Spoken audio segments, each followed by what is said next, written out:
Did you hear about Ella Mai? Honey, she got a story. And when I told you, when I heard this, my heart broke. I'm like, dang, dang, dang, dang, because you know I can't cuss. I'm like, dang, dang, not again. Not again, okay? Not this happening to another female again. I'm so sick and tired of this happening to these women out here. You know, my heart breaks.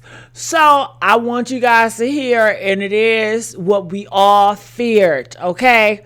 And I'm just so tired. It's like, is it a curse on these females in this industry? What is it that drives this, this evilness? But I want you guys to see it for yourself. I want you guys to comment for yourself. I want to know, let me know, do you guys think this is all real they sent in this video or what? So let's react, y'all. Come on. Comment, like, and share. Let's see what's going on.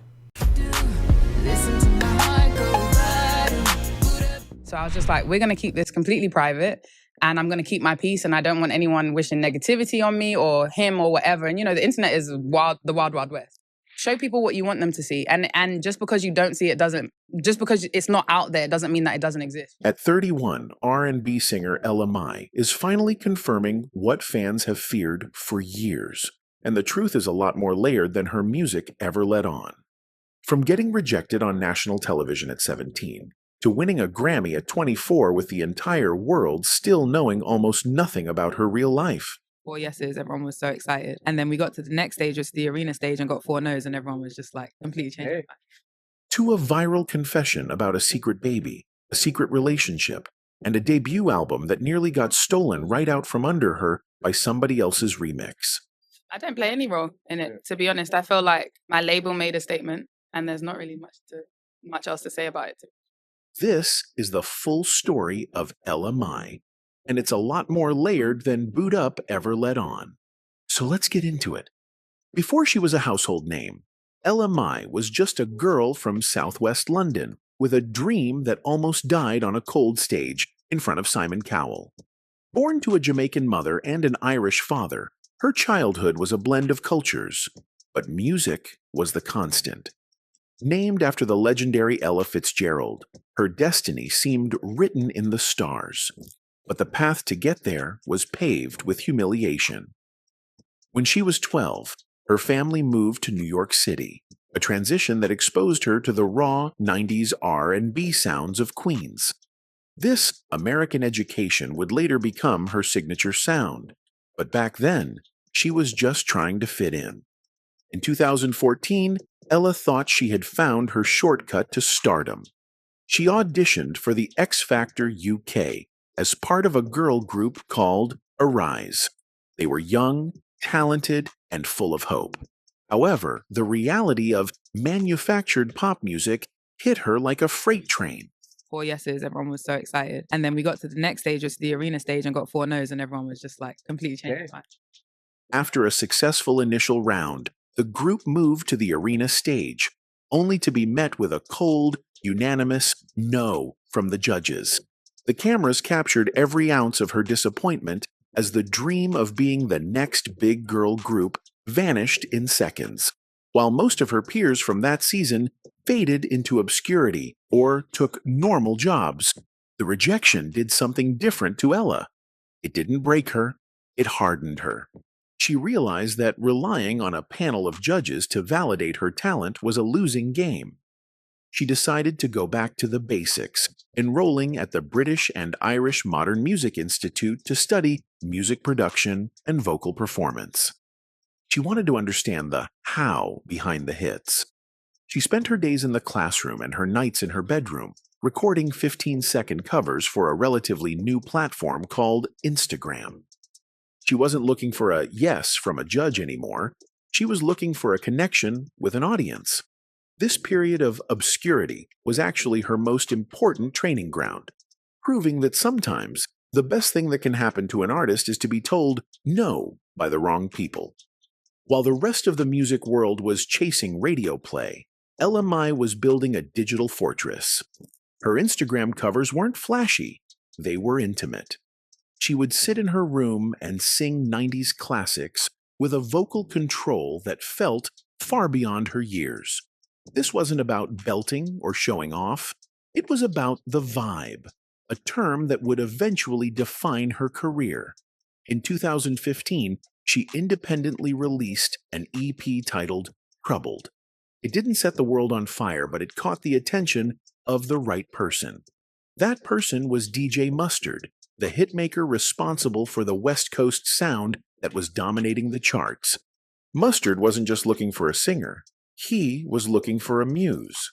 He stumbled upon Ella's Instagram and heard something that nobody else in the industry was doing, a modern take on the 90s nostalgia that felt authentic rather than forced. The car, I was on my way to the studio and she sent it to me again, like, you really should check her out. And I just DM'd her, and then He reached out via DM, a move that would change the trajectory of R&B. For Ella, this was the ultimate validation. A producer of Mustard's stature didn't need a TV show to tell him she was a star. She packed her bags and moved to Los Angeles, signing with his 10 Summers Records. It was a massive gamble. She was 22, in a foreign country, and tied to a producer whose sound was traditionally much harder than her soulful melodies. Between 2016 and 2018, they worked tirelessly. They released 3 EPs, Change, Ready, and Ella Mai. The growth was evident in every track, but mainstream success was still a ghost. She was industry famous. Other artists knew she was next, but the general public hadn't caught the wave. They were playing small clubs and doing modest press runs. Then, something miraculous happened. A track from the Ready EP called Boo'd Up started gaining traction in the most organic way possible, through social media and strip clubs in the South. It was a slow burn that was about to become a forest fire, proving that in the digital age, a song is never really old if it hasn't been heard by the right ears yet.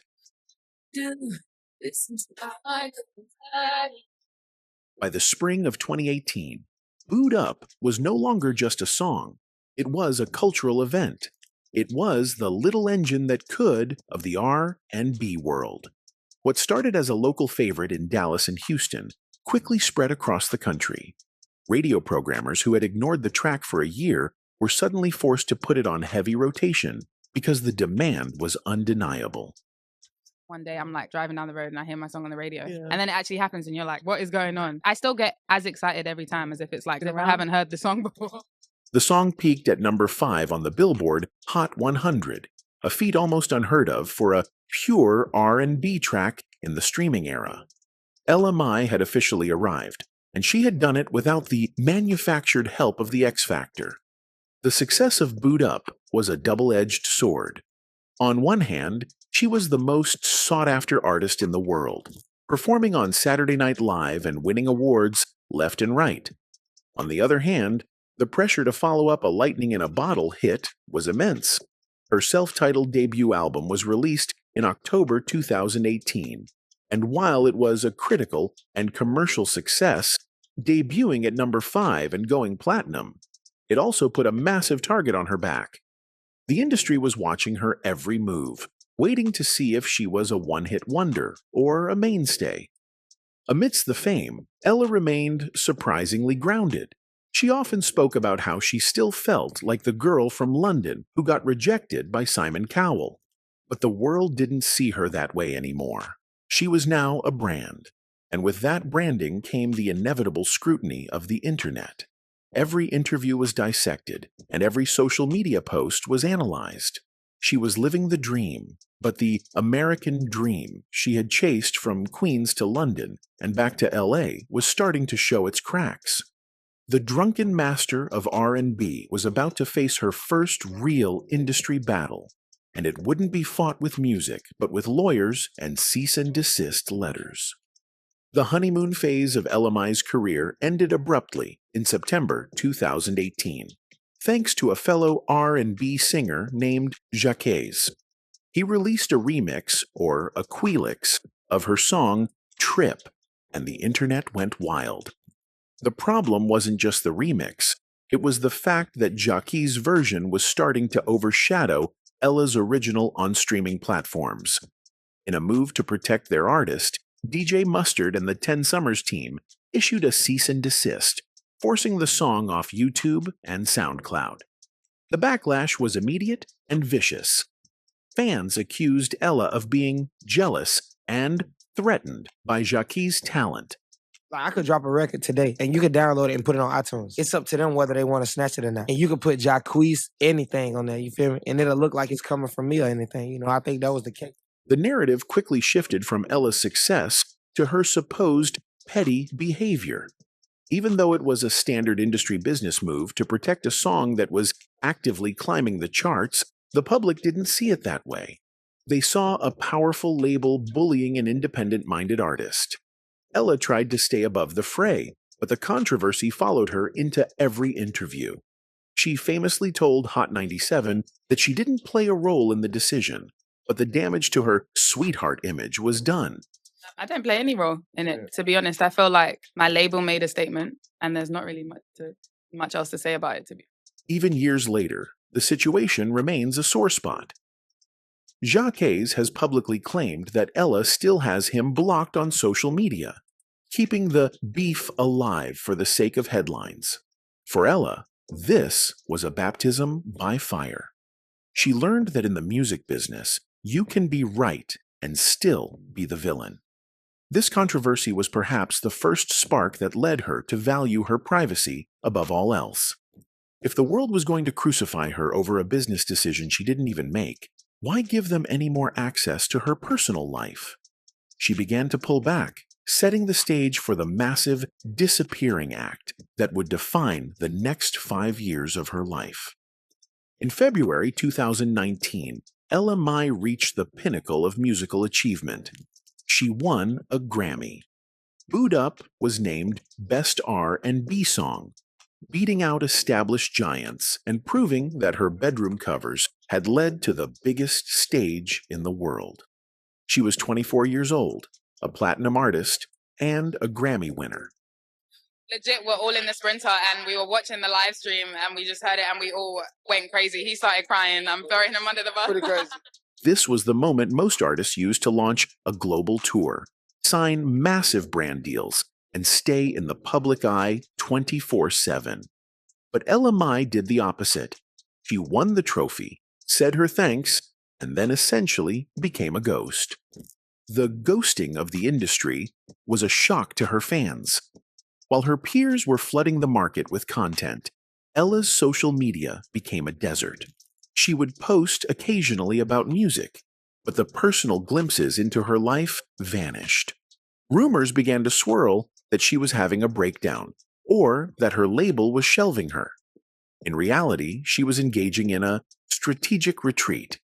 She had seen how the Jacquees drama and the constant scrutiny had affected her peace, and she decided to prioritize her mental health over her relevance. She was a woman who had mastered the art of the vanish, leaving the industry wondering if she would ever return. During this period of silence, Ella was actually doing the most important work of her life. She was building a foundation that didn't rely on being viral. She was spending time with her family, and, as we would later find out, cultivating a very high-profile relationship in total secret. The confession that fans are currently reeling from, the realization that she was living a whole other life while the world thought she was fading, is what makes her story so compelling. She wasn't a victim of the industry. She was a master of it. She took the fame she earned and used it to buy her own privacy, a move that is considered bad for business, but good for the soul. The most shocking part of Ella Mai's disappearance wasn't just the lack of music, it was the secret romance that was blossoming in the shadows. Around 2019, rumors began to circulate that she was dating NBA superstar Jason Tatum of the Boston Celtics. Tatum was one of the league's brightest stars, a young father and a man under a constant media microscope. For a Grammy-winning singer and an NBA All-Star to date for years without a single official photo or public confirmation is practically impossible in 2024.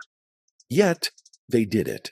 They mastered the art of hiding in plain sight. Ella was frequently seen at Celtics games, but she was always tucked away in the family section, never sitting front row where the paparazzi could easily snap a couple photo. They would attend the same parties, but arrive and depart separately. In an era where clout chasing is the norm, their refusal to monetize their relationship was baffling to the public. It led to endless speculation. Were they together? Were they just friends? Was it a PR stunt? The silence was deafening, and it only added to the mystique that Ella had been carefully cultivating since her Grammy win. This level of privacy wasn't just about avoiding cameras, it was about protecting their peace. Tatum was already dealing with the pressures of being an NBA leader, and Ella was recovering from the trip controversy. By keeping their love life private, they kept it theirs. However, this secrecy also led to the bad viral confession we see today. Because they never shared the journey, the sudden revelation of their family life felt like a confession rather than a celebration to some fans. It was the ultimate power move, but it also created a wall between Ella and her audience that some fear may never be torn down. The secret finally reached its breaking point in August 2024. The world was watching the Paris Olympics, and Jason Tatum was celebrating a gold medal victory with Team USA. In the chaos of the celebration, cameras captured a sight that no one expected. Ella Mai, standing with Tatum's family, holding a newborn baby. The internet didn't just break, it shattered. For 9 months, one of the most famous R&B singers in the world had been pregnant, and not a single leak, paparazzi photo, or insider story had spoiled the surprise. It was a masterclass in operational security. How did she do it? She avoided the typical celebrity spots in LA and Boston. She wore oversized clothing that fit her aesthetic anyway. She stayed off the grid. The viral confession wasn't an interview or a post. It was just her existing as a mother. This is what some critics call bad. The idea that an artist owes their fans the journey. But for Ella, the journey was private. By the end of 2024, something shifted. Ella turned 30, and the milestone came with what felt like a new willingness to be seen. In November, she released a surprise EP called 3 to mark her birthday, with the lead single Little Things becoming another top 10 hit on the R&B charts. The song was widely read as being about Tatum, a love letter to the small gestures in a relationship. Packing a bag, writing a note for when someone is on the road, the domestic intimacy of loving somebody who travels for work while you stay home with a baby. The interviews that followed were the confession the internet had been waiting for. Ella opened up about motherhood, about her son Dylan, about recording an album while pregnant and postpartum, and trying to protect her peace while the world watched. Happy to be back making music. I took a little break. I had a baby and now I'm back. So yeah. Gosh. Yeah. How old is your baby? He's 1.5. She told Hunger magazine that she did not want anything to stress her out while making music during that period, that she was in a vulnerable place and just wanted to create things that felt good, that the album became a safe space for her even as it asked her to be more vulnerable than she had ever been publicly. On February 6, 2026, she released Do You Still Love Me, her third studio album, produced entirely by Mustard. 14 tracks built around themes of love, communication, and the question of what it means to stay present in a relationship when life gets loud. The album was conceptualized during her pregnancy and postpartum period, described by Ella as a series of intimate love letters. Critics praised it as her most mature and emotionally grounded work. The title was deliberate, open to interpretation. Not a declaration but a question, aimed at everyone listening, and possibly at specific people only she knows by name. He did a 6-city Did You Miss Me tour ahead of the release. She brought her son to the MusiCares Gala in January 2026 and told an interviewer he was becoming a musical baby, obsessed with the movie Sing. The woman who had been completely invisible for years was slowly letting people in, on her terms, at her own pace, without ever fully handing over the keys to her private life. The girl who got 4 no's at an arena audition in 2014 is now a Grammy winner, a platinum-selling artist, a mother, and one of the most private public figures in the music industry. She did not become famous by chasing fame. She became famous by refusing to be anything other than exactly who she was, and by protecting the parts of herself that were never meant for public consumption in the first place. And when she finally opened up, even just a little, on her own terms and at her own pace, it was enough to send the internet into a spiral it's still recovering from. Anyway, that's it for this video, folks. Bye.